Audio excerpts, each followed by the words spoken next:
పెద్దలకు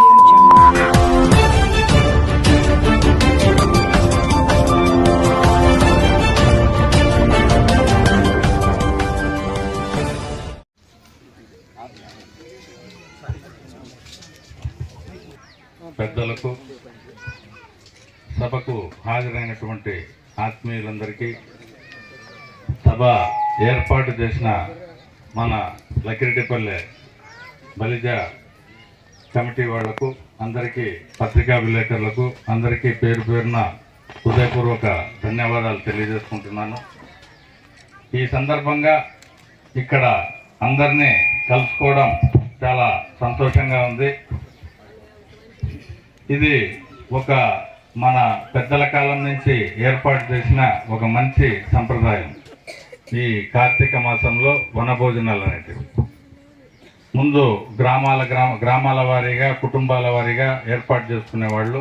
ఈరోజు పరిస్థితుల బట్టి అందరూ ఏర్పాటు చేసుకుంటున్నారు. ఈ మాదిరి కులాల వారీగా ప్రతి కులస్తులు ఏర్పాటు చేసుకుంటూ ఉంటారు.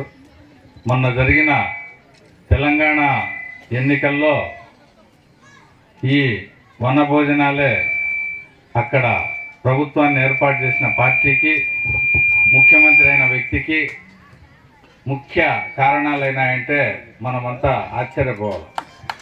ఆడ కాంగ్రెస్ పార్టీ ప్రభుత్వాన్ని ఏర్పాటు చేసింది.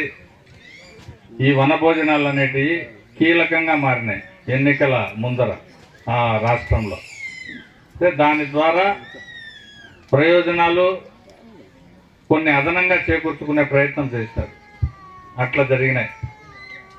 ఆ విధంగా మనమంతా ఈరోజు ఇక్కడ కలుసుకొని ఒక్కొక్కరు ఒక్కొక్క విషయం మీద సూచనలు సలహాలు ఇచ్చినప్పుడు వాటిని మనం పంచుకొని ఈ మాదిరి అభివృద్ధి పదంలోకి పోవాలనే అభిప్రాయం వ్యక్తం చేయడం చాలా సంతోషించదగిన పరిణామం.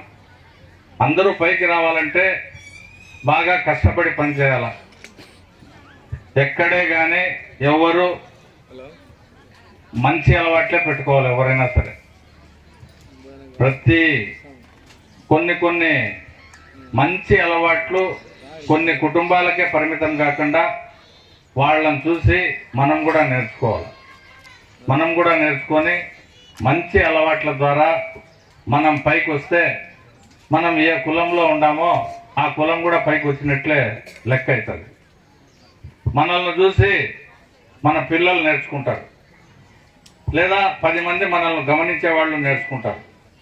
ఆ రకంగా మనం అందరికీ ఆదర్శప్రాయాలం కావాలి. అప్పుడు ఈ అభివృద్ధి అనేది సాధ్యమవుతుంది. రాజకీయాలు మనకెందుకులే అనుకునే రోజులు పోయినాయి. రాజకీయాల్లో ఖచ్చితంగా అందరూ భాగస్వాములు కావాల్సిన పరిస్థితి. ఎందుకంటే ముందు రాజకీయాలు చేసేవాళ్ళు ఒక పదవి వస్తానే వాళ్ళ దావ వాళ్ళది, మన దావ మనదిగా ఉండింది ముందు కాలంలో. అప్పుడు రాజకీయాలు మీరు చెప్పి ఇప్పుడు కొంతమంది అనుకుంటా ఉండేటట్లు అప్పుడైతే రాజకీయాలు మనకెందుకులే అనుకోవచ్చు.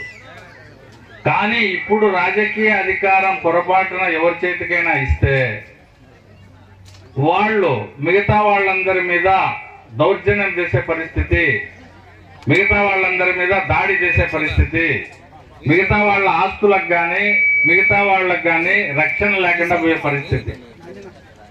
అటువంటప్పుడు